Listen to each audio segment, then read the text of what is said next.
नमस्कार दोस्तों, बात करते हैं सुज़लॉन एनर्जी लिमिटेड की। बेहतरीन कंपनी, 20 रुपए का टारगेट आपका अचीव हो चुका है। लास्ट वीडियो में भी मैंने कहा था कि वॉल्यूम काफी अच्छा आ रहा है और स्टॉक में आपको अच्छी खासी रैली जिस तरह की मिल रही है, जल्दी आपको 20 रुपीज तक ट्रेड करता हुआ दिखाई देगा। हालांकि बीच में कुछ प्रॉफिट बुकिंग देखने को मिली थी, बट हाँ, अभी आप 20 रुपए का हो चुका और टारगेट आप सुनेंगे तो आप दंग रह जाएंगे कि टारगेट बढ़ा करके 25 रुपए तक लेकर के गए हैं। और ये मेरा टारगेट नहीं, बहुत बड़े ब्रोकरेज हाउस का टारगेट है।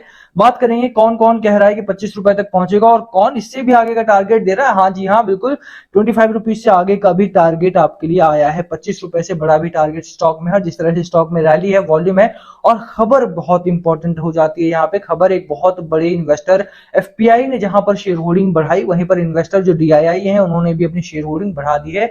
करोड़ों स्टॉक इस स्टॉक में, इस कंपनी में बिके हैं। बात करेंगे किसने बढ़ाई अपनी शेयर होल्डिंग, कहां तक जा सकता है स्टॉक आपका और कौन कौन सी इंपॉर्टेंट खबरें मैं लेकर के आया यहाँ पर आया हूँ। चलिए शुरू करते हैं इस वीडियो को। बट उससे पहले अगर आप चैनल पे नए हो, प्लीज चैनल को सब्सक्राइब कर दो, हिट द बेल आइकन, ताकि आपको नोटिफिकेशन मिल सके। चलिए स्टार्ट करते हैं। फर्स्ट ऑफ ऑल, अगर आप देखो, आज 650 मिलियन शेयर्स अभी तक ट्रेड हो चुके हैं। मार्केट बंद हो चुका है, हाई वॉल्यूम का दिन रहा है। 650 मिलियन एक बहुत बड़ा नंबर होता है। सुज़लॉन को जो कोई पूछ नहीं रहा था, आज अगर आप देखो तो मैं 2 रुपए से, आप मेरी वीडियोस मेरे चैनल पे जाकर के देख सकते हो, जब स्टॉक आपका 3 रुपए 4 रुपए पर बिक रहा था, तब से मैं इस स्टॉक को रेकमेंड कर रहा हूँ। और यही नहीं, आईडीएफसी फर्स्ट बैंक को आप जाकर के देख लो, वो 30 रुपए का था। मैंने तब से कहा था कि स्टॉक में अच्छी रैली आएगी और वो आज 84 रुपीज का है। हिमाद्री एचएससीएल की आप बात करो, एचएससीएल में भी मैंने 54 पे आपको बाइंग का टारगेट दिया था, वो आज 150-200 के करीब में ट्रेड कर रहा है। तो बिल्कुल स्टॉक जहां पर वैल्यू होगी, स्टॉक जहां पर फंडामेंटल्स अच्छे होंगे, जहां पर ऑर्डर बुक अच्छी मिल रही होगी, वो आपको ग्रोथ करेंगे। चाहे आप वहां पर ध्यान लगाओ चाहे ना लगाओ, आप निवेश करो या ना करो, मैं जिन स्टॉक्स को बता रहा हूं वहां पर आपको एक वैल्यू जरूर देखने को मिलेगी। रडार पे रखो, जब भी मन करता है, नहीं मन करता है मत खरीदो, मन करता है खरीदो। बट मुझे लगता है कि ऐसे स्टॉक्स को आपको छोड़ना नहीं चाहिए। 3 महीने 6 महीने में अगर आप देखो, 3 महीने में 150% का रिटर्न मिला है, 6 महीने में 100% का, और एक साल में अगर आप बात करो 200% से ज्यादा का रिटर्न मिल चुका है। इस एक महीने में अगर आप बात करो, मोर देन 50% के करीब का रिटर्न आपको मिला है।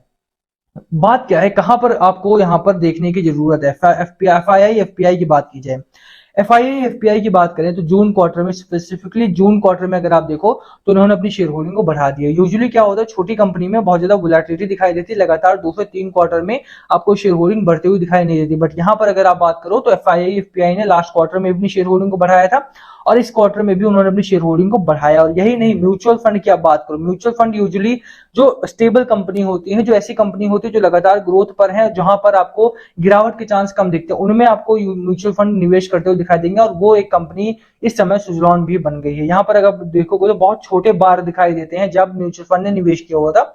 इस क्वार्टर का अगर आप बार देखो तो कितना लंबा बार यहाँ पर बना है, 0.74% के आसपास की शेयर होल्डिंग यहाँ पर बढ़ा दी है म्यूचुअल फंड ने। तो म्यूचुअल फंड का भी यहाँ पर अगर आप देखोगे तो लगातार नंबर्स ऑफ शेयर जो खरीदे गए हैं वो बहुत ज्यादा है। और इस कंपनी में लगातार जो अच्छे शेयर होल्डर्स हैं, जो बड़े शेयर होल्डर हैं, चाहे वो फॉरेन एक्सपोजर रहा हो चाहे वो म्यूचुअल फंड रहा हो, लगातार यहाँ पर शेयर होल्डिंग बढ़ाई गई। और ये एक अच्छी खबर है। मुझे लगता है कि रिटेल इन्वेस्टर को ये सब चीजें देखनी चाहिए कि किसका कितना निवेश कंपनी में हो और क्या मुझे भी निवेश करना चाहिए। इसके लिए बहुत इंपॉर्टेंट डिसीजन ये हो जाता है। अभी के लिए बात करें तो एक बड़े इन्वेस्टर ने यहाँ पर निवेश किया है, उनकी भी खबर हम यहाँ पर देख लेंगे। एस इन्वेस्टर मुकुल महावीर अग्रवाल को अगर आप नहीं जानते तो गूगल करके देखना, बहुत बड़े इन्वेस्टर हैं, इंडिया के जो टॉप मोस्ट इन्वेस्टर्स हैं उनकी लिस्ट में इनका नाम शामिल होता है। एस इन्वेस्टर इन्हें कहा जाता है, जो इक्के वाली कंपनीज पर पैसा लगाती है, जो ताश की गड्डी होती है जिसमें इक्का होता है, उस तरह की कंपनीज पर ये मुकुल महावीर अग्रवाल जो है वो पैसा लगाते हैं। अब कहां पर बात बनी, जब सुज़लॉन एनर्जी कंपनी में इन्होंने बहुत बड़ी शेयर होल्डिंग यहां पर खरीदा इन्होंने। According to data available with the stock exchanges at the end of the June quarter, his name appeared in the shareholding pattern of wind energy maker at 1.05% और 13 crore share यहाँ पर बाय किए हैं इन्होंने। 13 करोड़ शेयर्स यहाँ पर मुकुल महावीर अग्रवाल साहब ने यहाँ पर बाय किए हैं। मैं सबसे पहले आपको एडवाइस करूंगा कि आप जाकर के पहले मुकुल महावीर अग्रवाल जी को सर्च करो कि ये है कौन, इनकी नेटवर्थ क्या है, इन्होंने कौन कौन सी कंपनी में पैसा लगाया और वो कंपनी आज क्या कर रही है। सुज़लॉन की जहां तक बात रही, मैंने आपको जब जैसे मैंने बताया 3 रुपए से मैं आपको बताता आ रहा हूं और स्टॉक में कई बड़े नाम शामिल हुए हैं तब से लेकर के आज तक। यहां पर भी अगर आप देखो तो 1% की शेयर होल्डिंग, या कह लो कि 13 करोड़ शेयर्स इन्होंने बाय किए हैं। और ये कब बाय किए हैं, इसी रेंज में, जब इसी स्टॉक के रेंज में ये ट्रेड हो रहा था तभी इन्होंने बाय किए। हम खबर आगे बढ़ेंगे। Exchange disclose the share holding pattern of individuals who hold 1% से ज्यादा के जो शेयर होल्डिंग होल्ड करते हैं उनका नाम एक्सचेंज आपको बताता है। और उसी में it is not immediately known weather he bought दो शेयर ड्यूरिंग द क्वार्टर और accumulated them over a few quarters. ये अभी तक नहीं पता है कि इन्होंने एक बार में ही 1% खरीदा है या धीरे धीरे करके 1 करोड़ तक पहुंचे हैं, बट हाँ, इनकी अभी शेयर होल्डिंग 1% से ज्यादा की हो चुकी है। Besides Mukul Agarwal, foreign FPI investors ने भी यहाँ पर अपनी शेयर होल्डिंग को बढ़ाया है। वो भी आप देख सकते हैं कि मार्च में इनकी जो शेयर होल्डिंग थी वो 7.64% के आसपास थी, वो जो बढ़ करके 7.80% के आसपास हो गई है, thanks mainly to category 1 investors. Similarly mutual fund ने भी अपनी शेयर होल्डिंग को बढ़ाया है, 0.74% कर दिया है बढ़ा करके, जो कि 0.09% था। तो ओवरऑल अगर आप देखोगे तो लगातार यहाँ पर शेयर होल्डिंग पैटर्न जो है वो बढ़ रहा है, और ये एक अच्छी खबर है। अभी इसको अगर आप नेगेटिव वे में लेते हो तो वो आपकी गलती है, बट हाँ, ये बहुत बड़ी खबर है कि बड़े इन्वेस्टर्स अब यहाँ पर शामिल हो रहे हैं जो स्टेबल इन्वेस्टर हैं। कंपनी को स्टेबिलिटी चाहिए। अगर पब्लिक रहती है मार्केट में, अगर गिरावट होती है तो पब्लिक अपने शेयर्स को डंप करना स्टार्ट करती है, ठीक है। बट अगर बड़े इन्वेस्टर रहते हैं वो होल्ड करके बैठते हैं, वो लंबा रुकते हैं, और वही रीजन है कि इस स्टॉक में बड़े इन्वेस्टर्स के आते हैं जो टारगेट्स हैं वो भी बढ़ाना स्टार्ट हो चुके हैं। आप देखिए on the other hand the retail individual investor booked some profit on Suzlon as the stock rose sharply. जैसे मैंने आपको बताया कि भैया जैसी पब्लिक को लगता है कि स्टॉक बहुत ऊपर निकल गया, ये होप ट्रेडिंग आपको नहीं करनी चाहिए, ठीक है। कि मेरा मेरा अनुमान है, मुझे उम्मीद है कि स्टॉक बहुत ऊपर चढ़ गया, अब यहाँ से गिरावट होगी। क्यों गिरावट होगी भैया? कंपनी में कोई बुरी खबर आई है, कंपनी में कुछ नेगेटिव हुआ है, मैनेजमेंट में बदलाव हुआ है, क्या हुआ, क्यों गिरावट होगी, अब क्यों लगता है गिरावट होगी, ठीक है। तो होप ट्रेड मत करो, होप इन्वेस्टमेंट मत करो। अब वही चीज यहाँ पर जब स्टॉक आपका 20 रुपए के आसपास पहुंच गया है, 18 जब पहुंचा, 19 जब पहुंचा, पब्लिक ने बहुत बुरी तरह से प्रॉफिट बुक करना स्टार्ट करा। यहां पर आप पढ़ सकते हो, retail individual investor booked some profit as Suzlon the stock rose sharply. बहुत तेजी से जब बढ़ा तो बहुत सारे लोगों ने प्रॉफिट बुक करा। देयर होल्डिंग डिक्रीज फ्रॉम 24% से घट करके मतलब 24% तक पहुंच गई, घट करके 28% से 28% पब्लिक के पास शेयर होल्डिंग थी, जो घट करके अब सिर्फ 24% के आसपास रह गई है, ठीक है।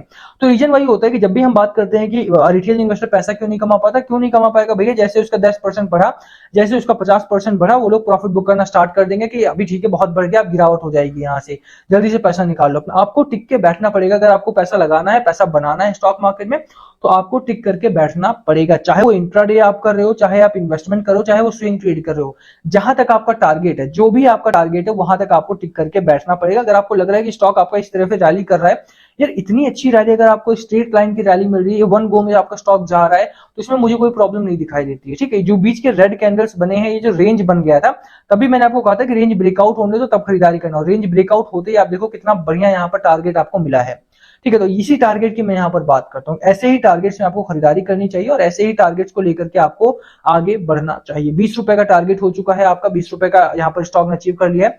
कहां तक जाएगा उसकी बात कर लेते हैं। देखिए कहां तक जाएगा इसका अनुमान जो है वो शॉर्ट टर्म के हिसाब से लगाएंगे। लॉन्गर पीरियड में तो स्टॉक आपका 20 रुपए का है, 200 भी जाएगा, इसमें कोई दो राय नहीं है। बट शॉर्टर पीरियड में अगर आप बात करो, आज आपने खरीदारी की है या आप खरीदारी करने के बारे में सोच रहे हो, तो कितना टारगेट आपको लेकर के चलना है उसकी बात करें।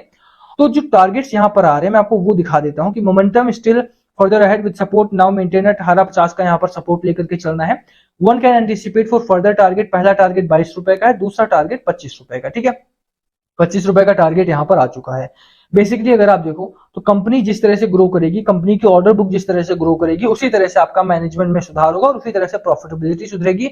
25 तारीख यानी कि कल की जो तारीख है वो बहुत इंपॉर्टेंट है। उसके लिए क्यों इंपॉर्टेंट है वो हम बात करेंगे अभी, बट आप देखिए कि 25 रुपीज के आसपास का यहाँ पर टारगेट आपको मिल चुका है।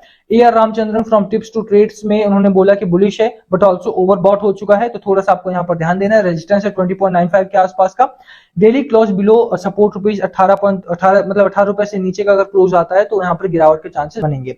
ये चीजें ना, ये चीजें आपको देख करके चलनी पड़ेंगी। ये चीजें देख करके इसलिए चलनी पड़ेगी क्योंकि स्टॉक इस तरह से बढ़ता है, स्ट्रेट लाइन में बढ़ता है, तो आपको सपोर्ट रेजिस्टेंस को फेस करके चलना पड़ेगा। अभी देखो स्टॉक में आज गैप अप ओपनिंग होती है, ठीक है। जब भी गैप अप ओपनिंग होती है तो वो खरीदारी करने के लिए सबसे बेकार टाइम रहता है। ऊपर खुला स्टॉक आपका, नीचे गिर रहा है, लगातार प्रॉफिट बुकिंग देखने को मिला और आपने यहाँ पर ही बाय कर लिया, तो उस दिन तो आपको लॉस होगी। अब आप उस दिन टेंशन में बैठे हुए हो कि यार अगर कल यहाँ पर मेरे ब्रेक इवन पॉइंट पर पहुंचेगा मैं बेच दूंगा, और आपको पता लगा कि आप यहाँ पर पहुंचा वो स्टॉक और वो निकलते निकलते 22 रुपए तक चला गया, आपने 20 पर ही बेच दिया, ब्रेक इवन पर ही बेच दिया, फिर आप सोच रहे हो खरीदारी करने के बारे में।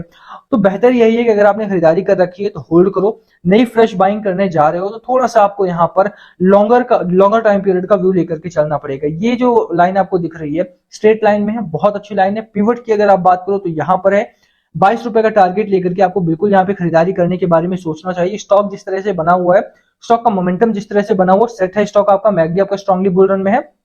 बिल्कुल यहाँ पे खरीदारी करने वाला स्टॉक है। रडार को कोई स्टॉक रिकमेंडेशन नहीं है ये, बट हाँ आप यहाँ पर रडार पे रख सकते हो, जैसे ही आपको लगता है कि हाँ खरीदारी करनी चाहिए आप खरीदारी कर सकते हो। निचली बात करें तो 25 जुलाई बहुत इंपॉर्टेंट हो जाती है, कल अनऑडिटेड रिजल्ट्स यहाँ पर अनाउंस किए जाएंगे। ठीक है, अभी तक ऑडिटेड रिजल्ट तो आ चुके थे, ऑडिटेड रिजल्ट काफी अच्छे आए हैं। कल बोर्ड मीट है, बोर्ड मीट में किस तरह का फैसला लिया जाएगा हम उसकी बात करें। बोर्ड मीटिंग इंपॉर्टेंट हो जाती है उन लोगों के लिए जो लोग लॉन्गर टाइम के लिए रुके हुए हैं। अगर आप लंबे समय के लिए निवेश कर चुके हो या करना चाह रहे थे या करने वाले हो, तो बिल्कुल कल का रिजल्ट, कल का दिन बहुत इंपॉर्टेंट आपके लिए हो सकता है। अनऑडिटेड नंबर जब भी आते हैं तो मार्केट में उससे वोलेटिलिटी देखने को मिलती है। स्टॉक आपका ऊपर सेटल हो सकता था क्योंकि 5% तो बढ़ा नहीं, 2% बढ़ के बंद हुआ है। स्टॉक ऊपर सेटल हो सकता था और ऊपर खुला भी था, ऐसा भी नहीं कि ऊपर खुला नहीं था। जैसा मैंने बताया 20 रुपीज 95 पैसे के आसपास या 90 पैसे के आसपास एक रेजिस्टेंस है। इसके ऊपर की जब क्लोजिंग आएगी ना, उसके बाद आपको मजा आएगा स्टॉक को राइड करने में। इस तरह की स्ट्रेट लाइन की जर्नी आपको देखने को मिलेगी दोबारा से। वेट करना है, होल्ड करना है। अगर आपने बाय कर रखा है तो बाय करने वाले हो तो लॉन्गर टाइम का व्यू लेकर के चलना है, लॉन्गर टाइम के लिए ही खरीदारी करनी है, शॉर्ट टर्म के लिए खरीदारी नहीं करनी है। शॉर्ट टर्म के लिए बहुत ज्यादा जाओगे तो वहां पर फंसने के चांसेस हो जाते हैं, क्योंकि स्टॉक आपका छोटा है और छोटे स्टॉक में कंसोलिडेट करके ही ऊपर जाएगा। कंसोलिडेट करने लगेगा, आपको टाइम वैल्यू यहाँ पर जाएगा और उस टाइम पे आप बेचने की कोशिश करोगे, तो वो मत करो। लॉन्गर टाइम का व्यू लेकर के चलो, 25 का टारगेट आपका रहेगा। बाकी लास्ट कॉल मस्ट व्यूअर्स कि आपकी स्ट्रैटेजी स्टॉक को लेकर के प्लीज कमेंट करके शेयर करना। वीडियो को यहीं खत्म करेंगे, पसंद आए तो लाइक करना, चैनल पे नए हो सब्सक्राइब किए बिना मत जाना। Thank you for watching and yes please comment below अगर कुछ पूछना हो तो। Thank you.